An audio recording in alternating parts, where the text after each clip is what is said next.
Assalomu alaykum. Men Hasan Muhammadjon, Barkamol avlod yosh bolalar maktabining to'garak a'zosiman. Biz yosh tabiatshunoslik darslarimizdan birida o'rganganimizda hayvonlarni asrashni, tabiatni muhofaza qilishni, ekologiya haqida tushunchalarni o'rgandik. Bugun sizlarga daraxt ekishni o'rgataman. Chuqur va keng bo'lish kerak, chunki daraxtning ildizi siqilib qolmasligi kerak, to'g'rimi? Daraxtning ildizi siqilib qolmasligi uchun biz yaxshilikni qo'za olamiz. Muhammadjon, handaqni qancha santimetr kattalikda qozamiz? 60 santimetr yoki 60 santimetrdan ozroq kam bo'lishi mumkin. Ha, handaqni hozir qoza olamiz, ha?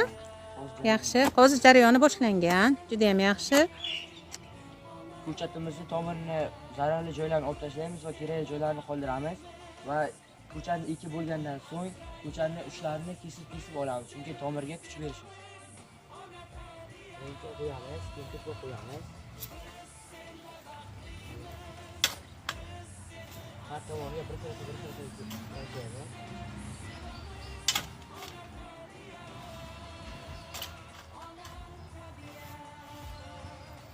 Yaxshi. Endi nima qilamiz? Suv qo'yamizmi? Endi hozir handaqimiz to'lgandan so'ng suv qo'yamiz. Suvimiz yetarli.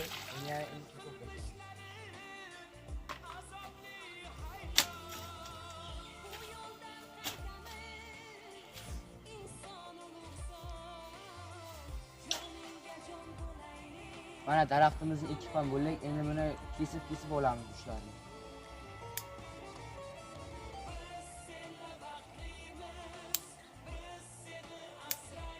Aziz tengdoshlarim, sizlar ham ekologiyaga, tabiatni muhofaza qilishga o'z hissangizni qo'shing.